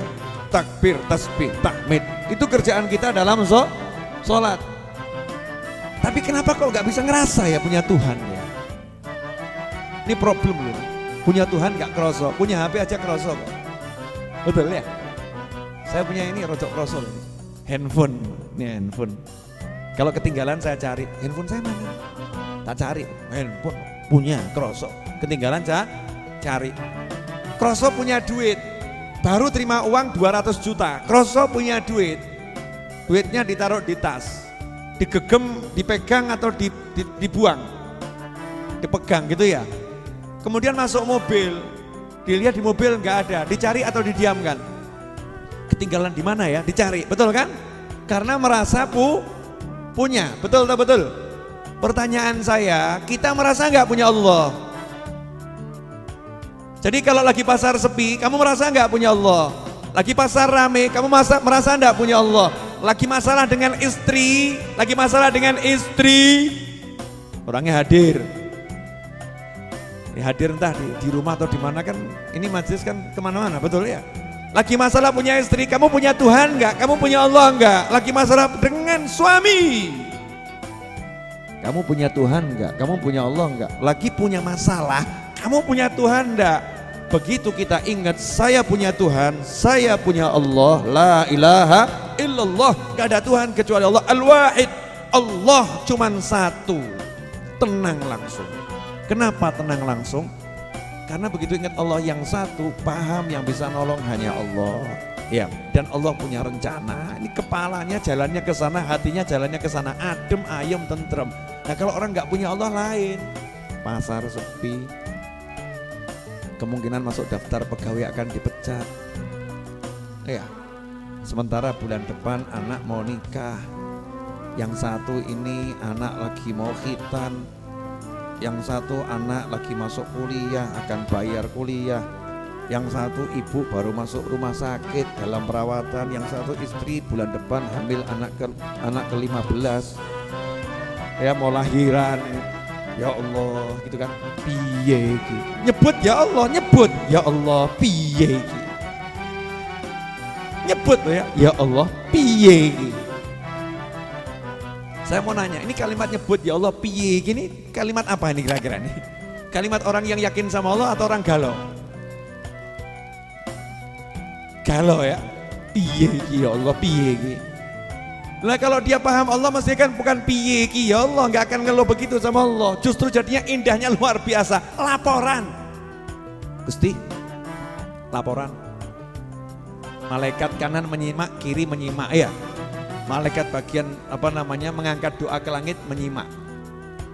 Bulan depan anak mau nikah, bulan depan istri kemungkinan besar melahirkan, bulan depan begini, hari ini seperti ini, begini. Laporan ya Allah, pasar sepi, sampai detik ini penghasilan 0. Tapi aku punya kamu ya Allah. Beresin ya Allah ya. Ayam mati. Istrinya nanya, Mas, iya, ada yang beli? Gak. Loh, kamu kok senyum-senyum? Nah mbok kon piye?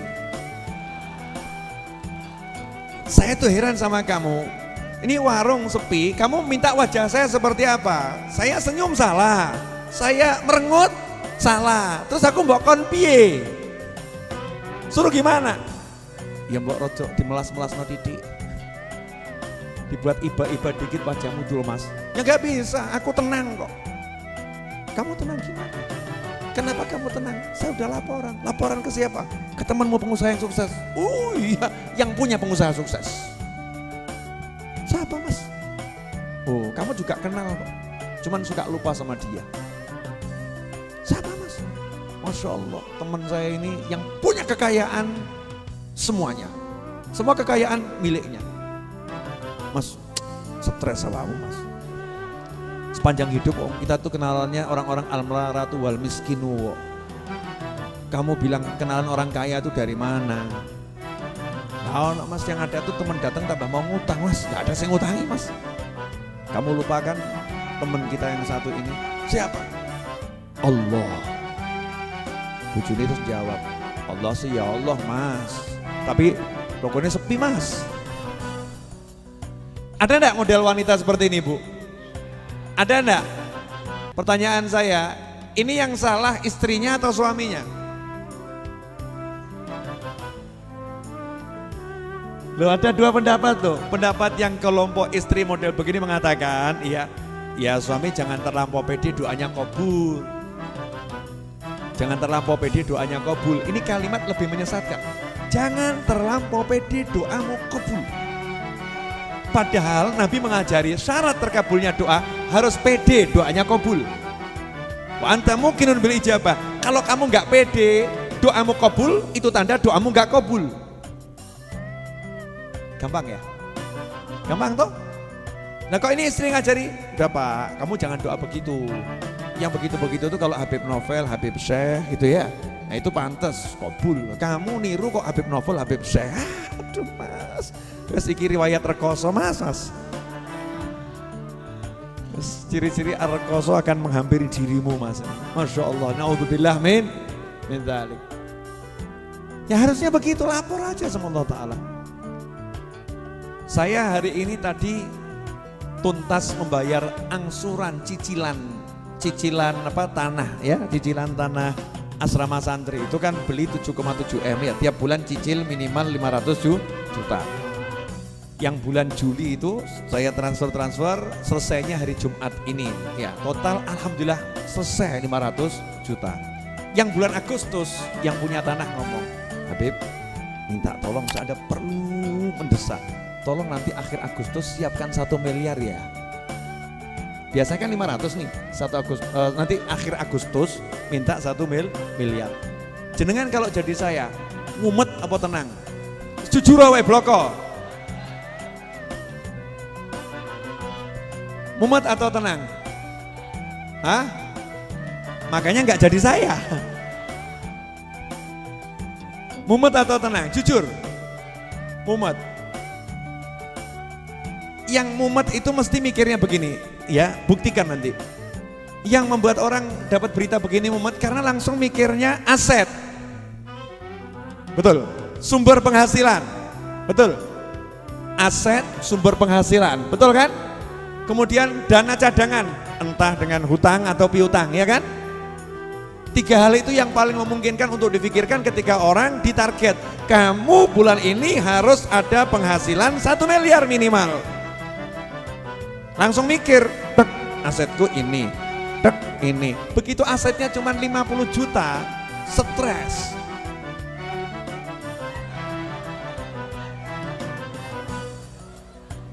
Istrinya nanya, Mas, kenapa Mas? Panggilkan Ustadz, panggilkan Habib, ya, dijampi-jampi dengan jampi-jampi segala ayat gitu kan, pancet gak gerak. Dicek sama dokter, tekanan darah normal dan lain sebagainya. Akhirnya tanya ini, salah satu Ustadz yang bijak nanya, yang terakhir datang siapa? Gak ada. Coba dicek handphonenya, buka pesan WhatsApp, akhir bulan kamu harus bayar 1 miliar. Lagi ini nggak sembuh dengan dijampi-jampi ya, mbok tensi, mbok obat gak waras sih. Ini obatnya kalau model orang seperti ini, mbok edit 3 miliar waras. Ya selesainya di situ, senyumnya dia nanti di situ. Ini udah terlanjur kena serangan iman gagal gini. Ada gagal jantung, gagal iman, paham? Nah kalau gagal jantung langsung mati, gagal iman begini stres deleng. Itu gagal iman, naudzubillah min dzalik. Beda orang yang punya iman, insya Allah kita semua punya iman, amin.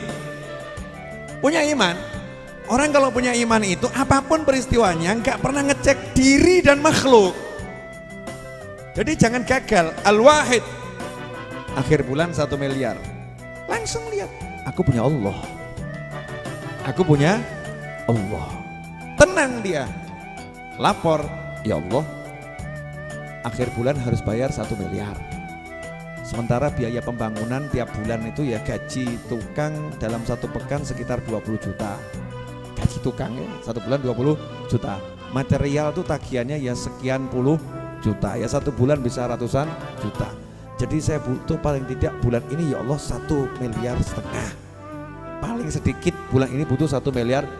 Ya Allah, tolong kirimkan, gak pakai repot, gak pakai susah, gak pakai repot, gak pakai masalah. Amin.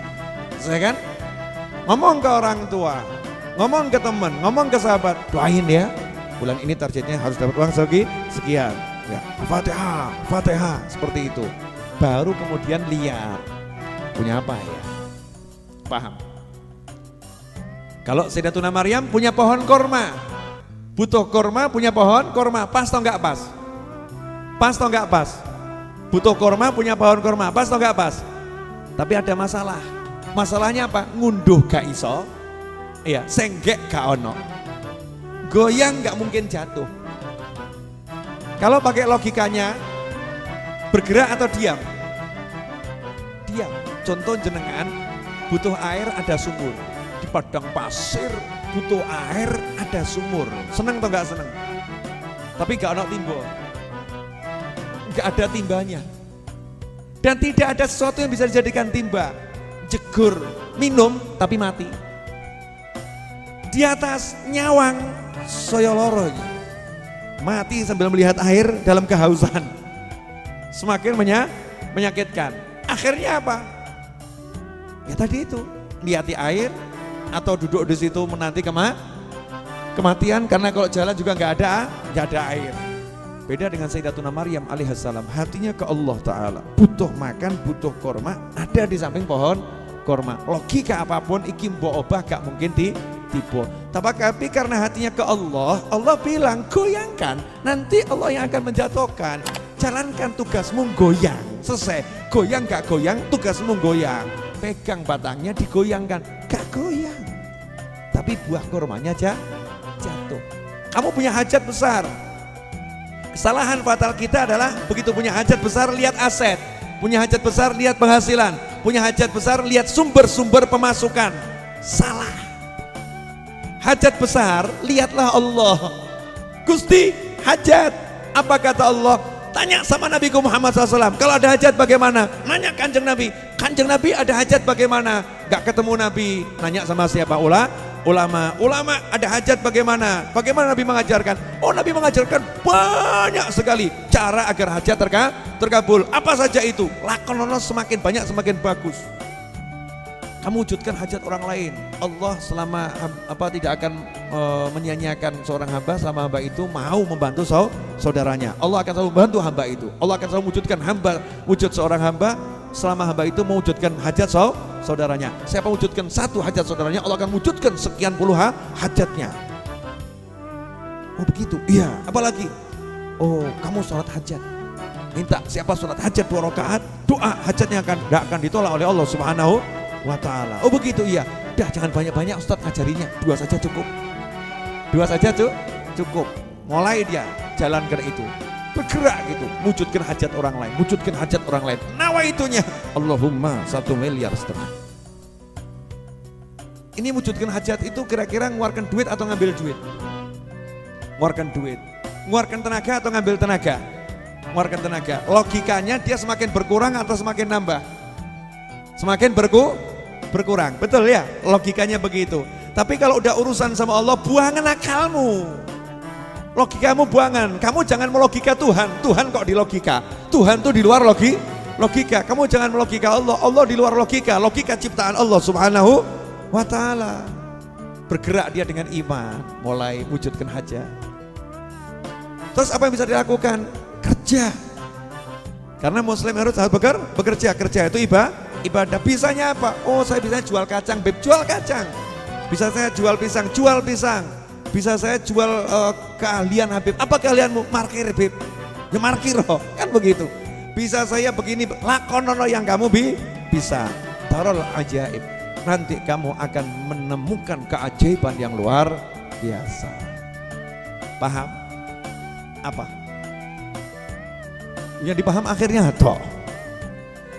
Lihat Allah. Lihat Allah Al-Wahid. Berikutnya, tambah dikit boleh? Udah jam 10:04. Hah? Sampai pagi. Ya enggak apa-apa sampai pagi. Boleh sampai pagi. Ya, tapi Anda sendiri. Jangan ngajak yang lain. Bu, mau saya tambah dikit, Bu. Apa? Kira-kira apa yang mau saya tambahkan, Bu? Tahu enggak, Bu? Ibu saja nggak tahu apa yang akan saya tambahkan, padahal saya makhluk, betul kan ya? Lantas bagaimana ibu bisa tahu apa yang akan ditambahkan Allah untuk dirimu sedangkan dia Tuhan?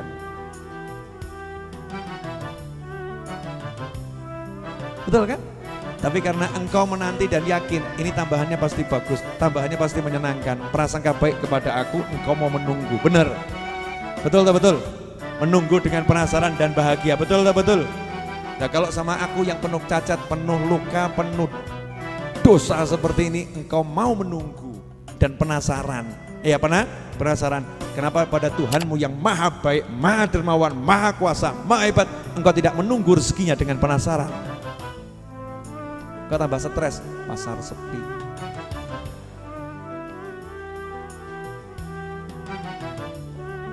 Mudeng maksud saya ya. Oke, lanjutannya. Al-Qahhar, Al-Wahid Al-Qahhar. Cuman adanya Allah, gak ada selain Allah, dan Allah punya sifat Al-Qahhar yang maha menaklukkan, memaksakan. Nah, jadi kalau udah Allahnya maha menaklukkan, maha memaksakan, ada nggak kira-kira urusannya Allahnya nggak jalan? Nggak ada. Jadi kalau Allah udah bilang kun, fayakun. Jadi kalau Allah bilang pasar sepi, walaupun kamu itu datangkan 1 miliar orang masuk pasar itu nggak ada yang beli, enggak? Ajaib. Jadi misal ya ada pameran gratis yang masuk gitu ya. Pengunjung dalam 1 hari 3.000 orang. Tokomu orang lewat dia taruh, lewat dia taruh.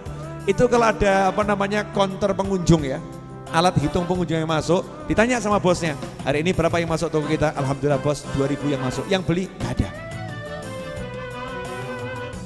Al-Qahhar itu maha kuasanya Allah. Allah bilang toko yang itu jangan dimasuki, jangan beli di situ. Walaupun ribuan orang datang ke situ, nggak akan ada yang beli.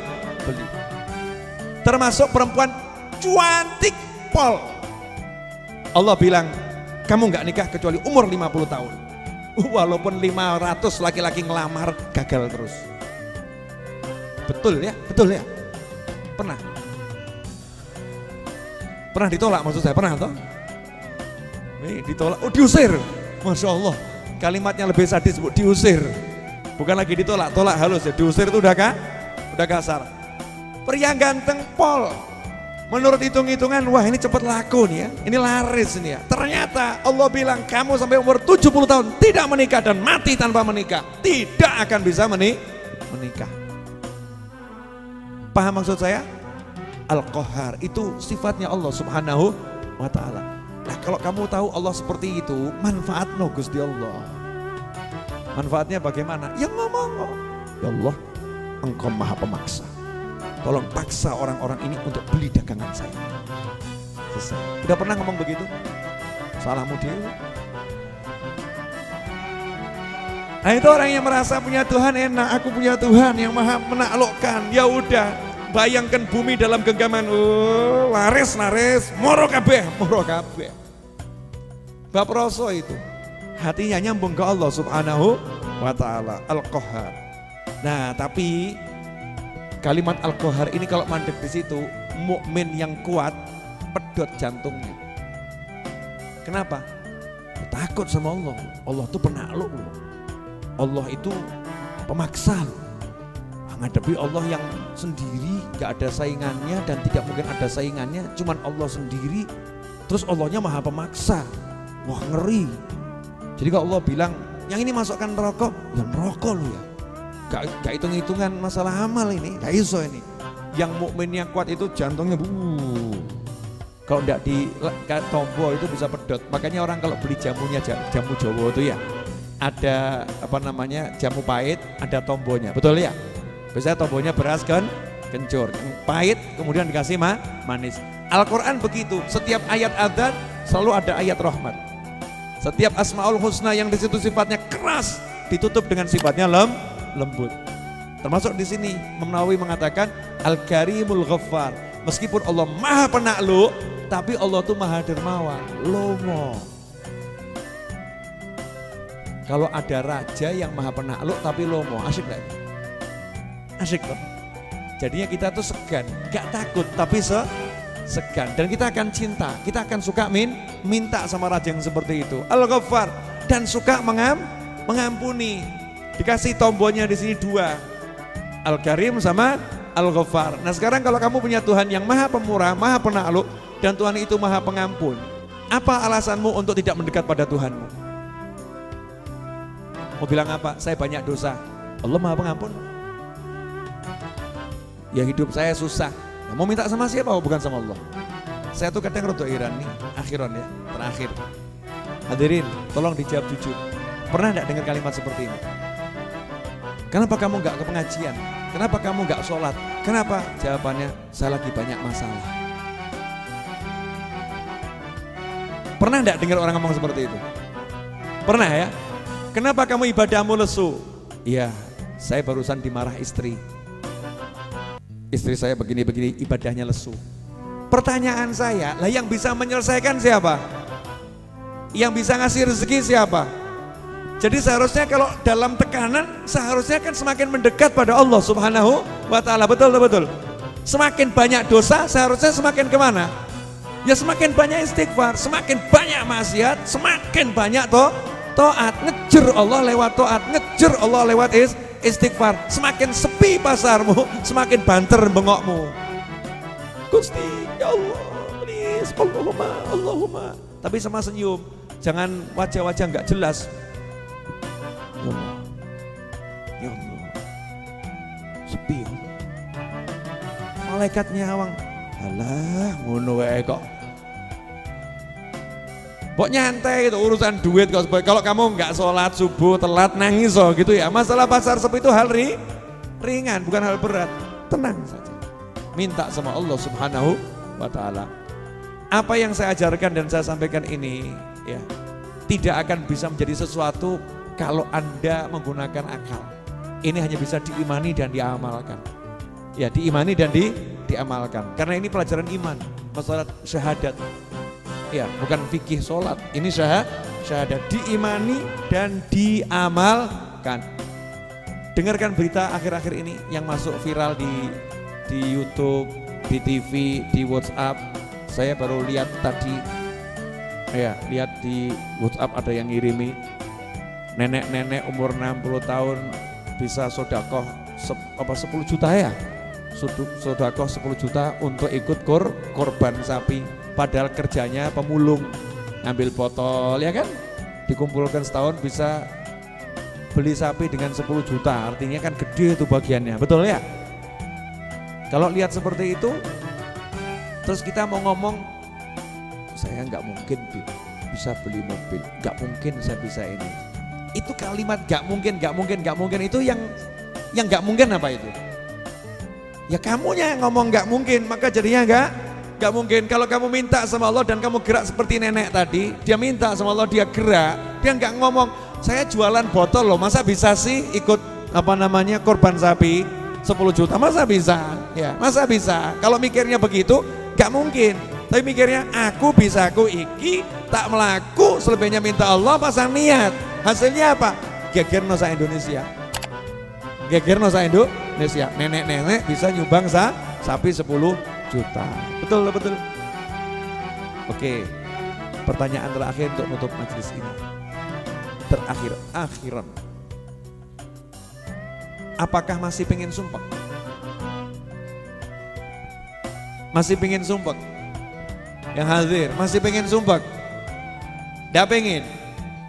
Tahu nggak sebabnya sumpah apa? Gak punya uang, sebabnya sumpah gak punya uang. Pertanyaan selanjutnya, betulkah sebabnya sumpah gak punya uang? Enggak, sebabnya sumpah adalah memikirkan gak punya uang. Betul. Kalau nggak punya uang tapi mikirnya Allah, sumpek atau tenang? Sebagian bahkan bahagia. Sebagian bahkan bahagia. Kau udah mikir ke Allah Subhanahu wa ta'ala. Kalau begitu, apa yang harus kita lakukan tiap hari biar semakin bahagia? Jangan mikir dunia tapi mikir Allah. Jangan mikir harta tapi mikir Allah. Jangan mikir pekerjaan tapi mikir Allah. Kerja mikir Allah. Punya duit mikir Allah. Punya duit yang dipikir Allah. Keren kan? Kerja yang dipikir Allah. Apapun aktivitasnya yang dipikir Allah. Hidupnya akan tenang, akan bahagia. Insya Allah kita sambung Jumat yang akan datang. Jelas? Pengumuman. Mas Agung Jogja di mana? Oh di bangunan. Itu Mas Agung Jogja itu bagian yang bantu saya gambar dan mengawasi pembangunan Masjid Ar-Raudhah. Nah, sepekan yang lalu saya nanya sama Mas Agung ini bisa enggak ngecor semua? Insya Allah Beb, kalau yang bagian sini bisa, kalau semua ya Insya Allah Beb, ragu dia. Ngecor semua itu di lantai 2 itu kan ya, karena progresnya kan belum kelihatan. Malam ini progresnya juga belum begitu kelihatan, tapi saya yakin Ahad nanti pagi insya Allah kita akan ngecor lantai 2 tuntas ya, tuntas lantai 2. Pertanyaannya, kira-kira bisa nggak itu lantai 2 dicor tuntas? Jadi kan udah lihat, berarti nggak ikut Instagram saya. Kalau lihat Instagram saya kan tahu tuh progresnya ya. Kalau tadi siang seperti itu, menurut logika dengan tukang yang ada ya, dan keterbatasan kita mengerjakan karena itu ada, kita punya tetangga ya kan. Kalau tenaga sih insya Allah teman-teman mau 24 jam kali setahun pun kuat, tapi kan ada aturan, ada waktu sholat, ada waktu ibadah, ada tetangga dan lain sebagainya. Semua kan harus dihitung. Kalau dihitung matematika selesai enggak? Enggak. Apa yang saya lakukan? Saya enggak mau pakai matematika untuk seperti itu.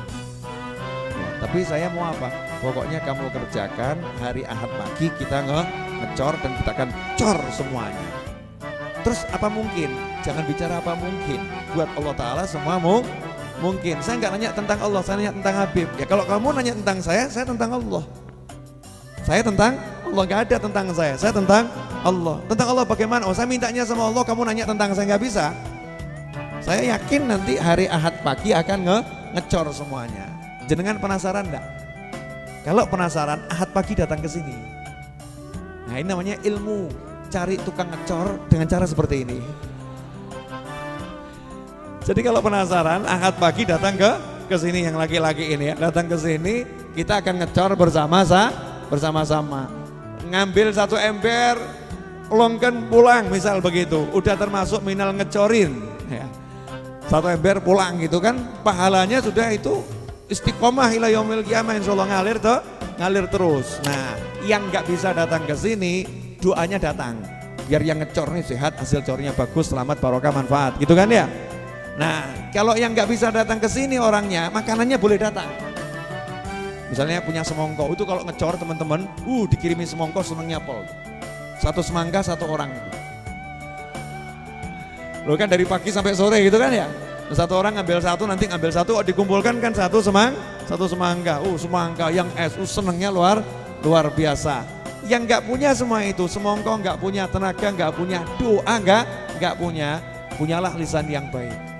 Ya, lisan yang baik dan tangan yang baik. Apa? Bantu share.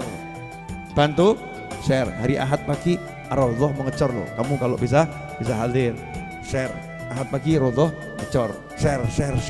Nanti insya Allah itu tim ngecornya akan siap. Nah yang dicor juga siap, masalahnya selesai atau tidak bukan urusan kita, tapi semua menuju ke sana harus kita buat semaksimal mungkin, tahapannya maksimal. Yang terakhir, akhir bulan 1 miliar minimal. Penasaran nggak? Apa yang akan dilakukan Habib Novel? Langkah-langkah konkret. 20 hari ke depan, apa yang Habib Novel lakukan? Yang pertama, insya Allah saya akan selesaikan pembuatan buku terbaru. Ya, yang baru bisa saya tulis 1 alinea. Ya, baru 1 alinea. Insya Allah selesai, kemudian buku baru itu akan saya jual keliling Indonesia. Buat teman-teman di seluruh Indonesia, tunggu kedatangan saya di kota Anda. Ya, tunggu kedatangan saya di kota Anda, insya Allah. Saya akan buat bedah buku di seluruh Indonesia yang bisa saya jangkau. Mulai dari misalnya Solo ya di sini kan ya. Kemudian nanti di Jogja, di Semarang, di Pekalongan ya. Terus sampai arah Jakarta. Yang ke sana sampai arah Surabaya, Malang dan seterusnya. Bedah buku, berbayar buku.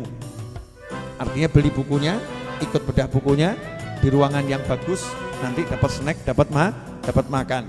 Anda dapat buku, dapat makan, dapat snack, gantinya uangnya seharga buku saja, seharga buku.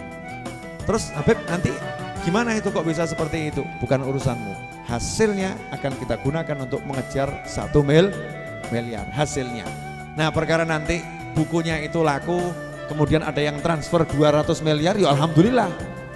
Nah kan tadi yang penting al-harokah, kita gerak, jangan menumpukan harapan rezeki dari usahamu, terus harus rezekinya dari Allah Subhanahu wa ta'ala. Cara kerjanya seperti itu. Saya bisanya buat buku misalnya, kamu bisanya apa? Sesuai bidangmu masing-masing dalam mengejar mimpi dan harapanmu. Seperti itu caranya, minta sama Allah Subhanahu wa ta'ala. Mudah-mudahan bermanfaat.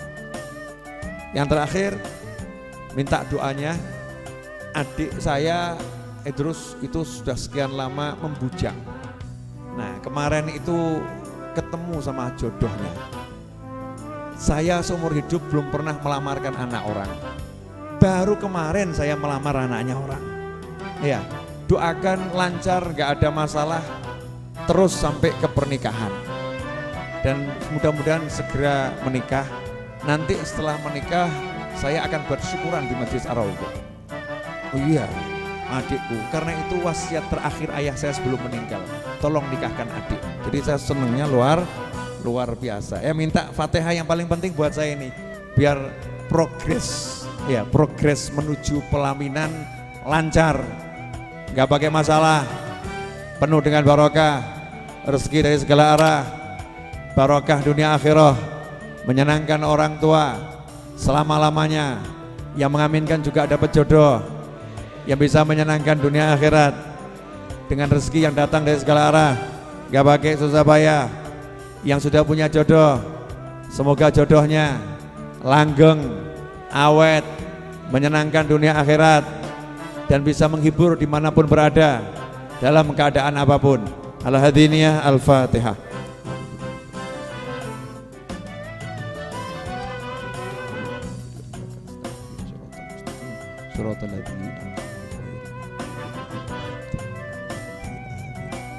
Fatihah yang kedua untuk bangsa kita agar selamat kondisinya apapun. Nah, walau ada gempa, walau ada musibah, dimanapun mudah-mudahan tidak menimbulkan masalah, tidak menimbulkan bencana, tidak menimbulkan musibah, dan tetap diberi keselamatan dimanapun saudara kita berada, apapun bencana dan musibahnya tetap selamat. Dan teruntuk daerah Jakarta dan Banten yang barusan terkena gempa bumi, mudah-mudahan gak ada korban, mudah-mudahan semua selamat dan sehat walafiat. Al-Hadiniyah Al-Fatihah.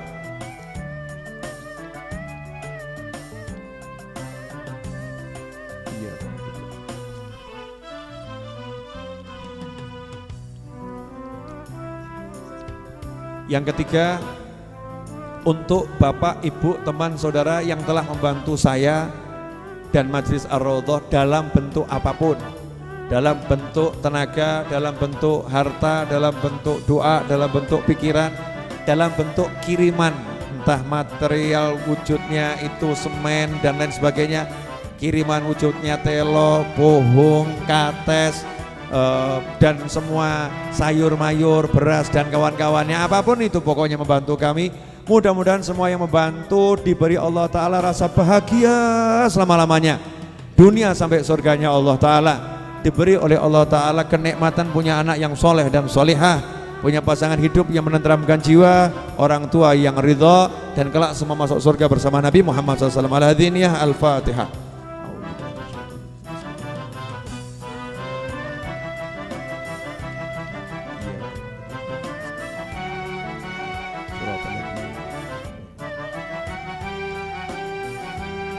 Terakhir, Al-Fatihah teruntuk semua yang telah meninggal dunia, khususnya kerabat kita, keluarga kita, teman-teman kita, terkhusus untuk Bapak Triyono, kemudian Saudara Yoyo Prasetyo Trimo dan Ibu Kerto Kasimen dan Madiejem, dan semua yang telah meninggal dunia, semoga bahagia di alam barzah sana. Al-Hadiniyah Al-Fatihah.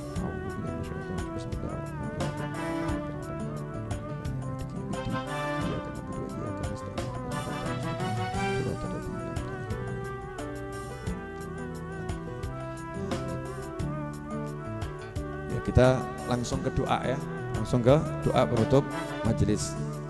Ya Arhamar Rahimin, Ya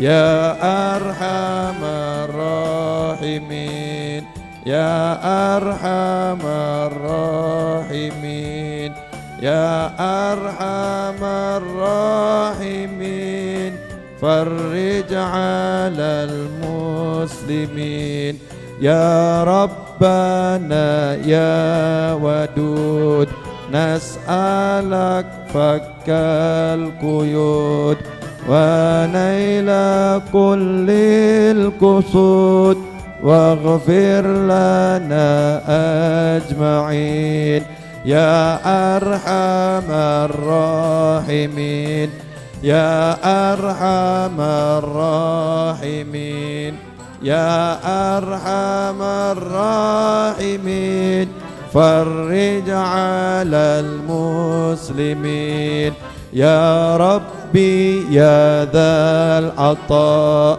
نسألك كشف الغطاء ومحو كل الخطأ وكن لنا يا معين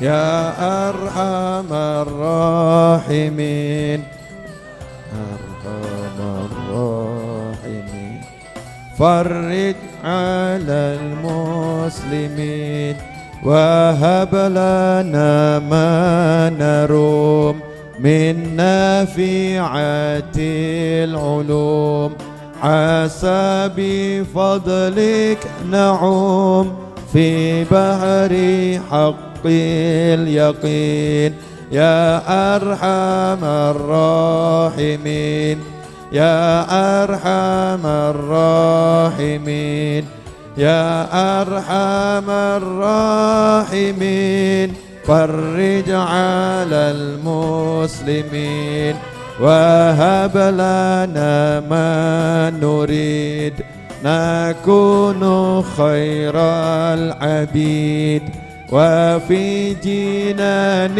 المزيد عسى من الخالدين يا أرحم الراحمين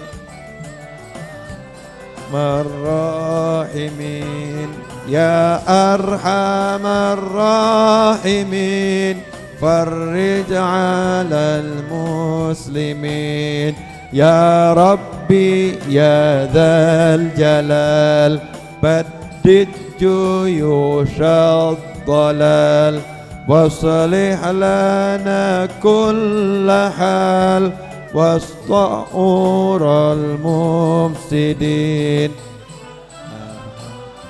الراحمين يا أرحم الراحمين يا أرحم الراحمين فرج على المسلمين بسم الله الرحمن الرحيم الحمد لله رب العالمين اللهم صل وسلم على سيدنا محمد وعلى آل سيدنا محمد اللهم انقلنا والمسلمين من الشقاوة إلى السعادة ومن النار إلى الجنة ومن العذاب إلى الرحمة ومن الذنوب إلى المغفرة ومن الإساءة إلى الإحسان ومن الخوف إلى الأمان ومن الفقر إلى الغنى ومن الذل إلى العز ومن الإهانة إلى الكرامة ومن الضيق إلى السعة ومن الشر إلى الخير ومن العسر إلى اليسر ومن الإدبار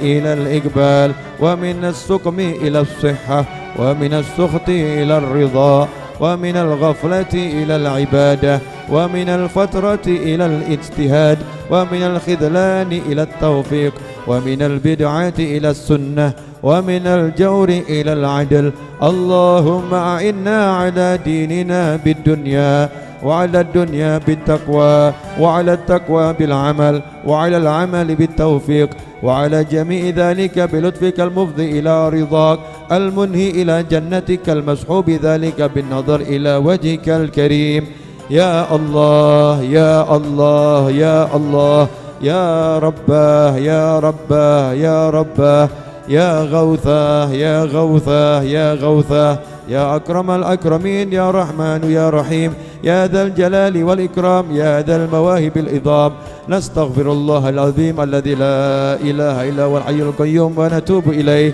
اللهم إنا نسألك التوفيق لمحابك من الأعمال وصدق التوكل عليك وحسن الظن بك والغنية عمن سواك إلهنا يا لطيف يا رزاق يا ودود يا قوي يا متين نسألك تأهلا بك واستغراقا فيك ولطفا شاملا من لدنك ورزقا واسعا هنيئا مريئا وسنا طويلا وعملا صالحا في الإيمان واليقين وملازمة في الحق والدين وعزا وشرفا يبقى ويتعبد لا يشب تكبر ولا عتو ولا فساد إنك سميع قريب اللهم صل وسلم على سيدنا محمد مفتاح باب رحمة الله عدد ما في علم الله صلاة وسلاما دائمين بدوام ملك الله وعلى آله وصحبه اللهم اجعل في طاعتك فرحي وسروري وفي مرضاتك جميع أموري اللهم يا عالم بحالاتي ومطلع على سرائري ونياتي اقضي جميع حاجاتي واغفر ذنوبي وسيئاتي وتجاوز عن خطيئاتي وزلاتي وتقبل جميع حسناتي وسامحني فيما مضى وما يأتي واكتبني في ديوان ساداتي واسلك بي سبيل نجاتي في حياتي ومماتي اللهم إني طامع في عطاك راغب في رضاك مستسلم لقضاك فاكتبني من أولياك واسلك بي سبيل هداك وألحقني بأصفياك وصلى الله على سيدنا محمد وآله وصحبه وسلم الحمد لله رب العالمين آمين والسلام عليكم ورحمة الله وبركاته. Bentuk formasi 1415 kita makan. Jumat depan jangan lupa, insya Allah saya akan mulai ngajar jam 8:30 sehingga jam 10 sudah bisa selesai. Latihan dari teman-teman untuk memajukan bacaan Yasin dan sholawatnya sudah berhasil. Ya, jadi saya akan mulai ngajar jam 8:30 insya Allah. Terima kasih. Wassalamualaikum warahmatullahi wabarakatuh.